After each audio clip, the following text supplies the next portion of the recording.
तो बड़ी खबर यूपी के बदायूं से आ रही है। दातागंज विधायक राजीव कुमार सिंह की अध्यक्षता में पर्यटन मंत्री ने किया योजनाओं का शिलान्यास व लोकार्पण।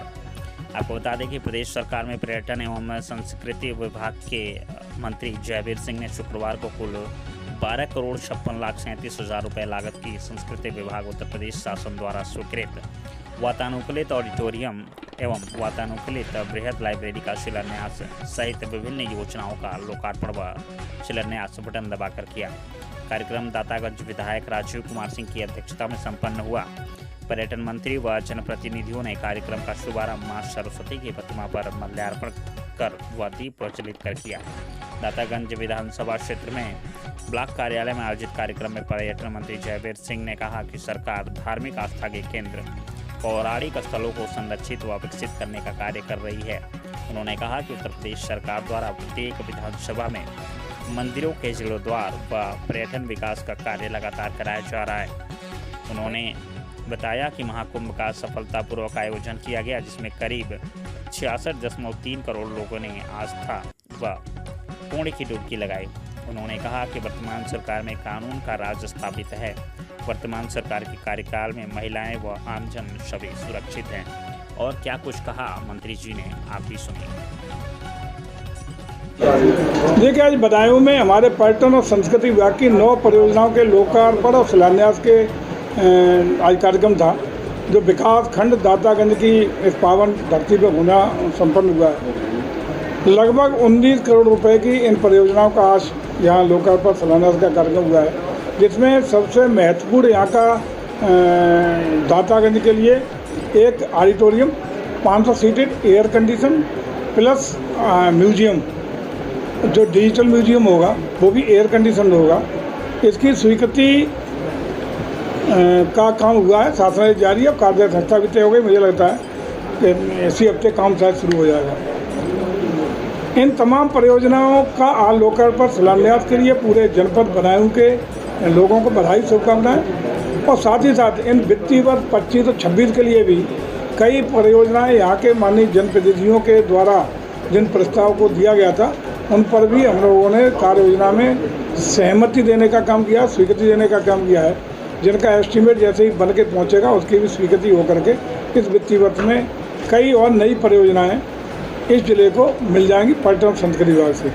विशेष बात यह है कि जहां 17 से पहले कभी भी सनातन संस्कृति को, उनकी कल्चर को, उनकी विरासत को कभी सम्मान देने का काम नहीं हुआ, आज सरकार का प्रयास है कि ऐसे ऐतिहासिक पौराणिक स्थल जिनसे लोगों की आस्था, श्रद्धा और भावना जुड़ी है, उन सबका समुचित पर्यटन विकास सुविधाएँ उन्हें हम दे पाएँ, अब स्थापना सुविधाएँ दे पाएँ, वहाँ अप्रोच रोड दे पाएँ, ये हमारा प्रयास है। इसके लिए पूरे प्रदेश भर में हम लोगों का बहुत तेज़ी से लगातार आदरणीय योगी जी के नेतृत्व में अभियान चल रहा है। और कोई ऐसा विधानसभा नहीं, हम लोगों ने स्वयं सारे जनप्रतिनिधियों से प्रस्ताव लेते हुए इन परियोजनाओं को स्वीकृति देने का काम किया है।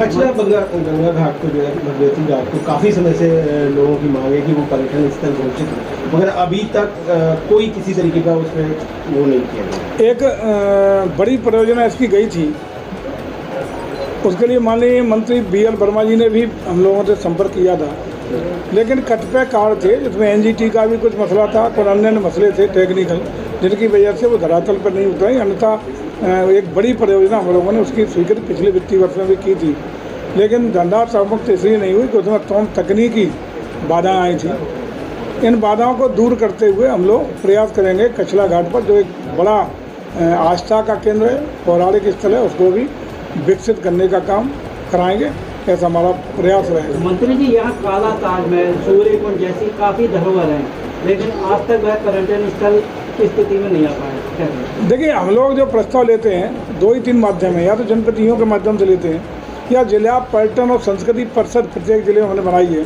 जिसका अध्यक्ष के रूप में जिलाधिकारी हैं, CDO हैं उस जिले के, इनके द्वारा प्रस्ताव लेते हैं। जो प्रस्ताव इनके द्वारा जाते हैं उन्हीं पर विचार करते हुए हम लोग स्वीकृति और कार्य योजना में शामिल करने का काम करते हैं। क्या कारण है मंत्री जी, आपकी सरकार है, आपके मंत्री हैं, आपके विधायक हैं, आपके सब कुछ आपका ये है, उसके बाद नंद गोपाल नंदी जी हो या कोई और मंत्री हो, तमाम लोग शिकायत करते हैं कि हमारी नहीं सुनी जा रही है, सरकार में हमारी नहीं सुनी जा रही है। इसके पीछे क्या कारण है? ऐसा ट्रांसफर नहीं, नीति जीरो कर दी जाती है। ऐसा नहीं, कोई ट्रांसफर नीति जीरो नहीं हुई। 15 मई से 15 जून तक 1 महीने का पूरा सत्र ट्रांसफर का चला, लेकिन पिछली सरकारों की तरह बेईमानी भ्रष्टाचार नहीं है। पारदर्शिता, गुणवत्ता, मानकानुसार ट्रांसफर होते हैं। यदि किसी का निर्धारित मानकों में आ रहा है तो निश्चित रूप से ट्रांसफर होता है। अगर मानक के विपरीत कर रहे हैं तो वो ट्रांसफर रोकने का काम भी माननीय मुख्यमंत्री स्वयं निर्णय लेते हैं और संबंधित अधिकारियों के खिलाफ कार्रवाई भी होती है। जहाँ तक नंदी जी की आपने बात की, 2-3 विभाग हैं जहाँ अधिकारियों के और माननीय मंत्री के बीच में सामंजस्य स्थापित न होने के कारण कतिपय कारणों से वो ट्रांसफर नहीं हो पाए।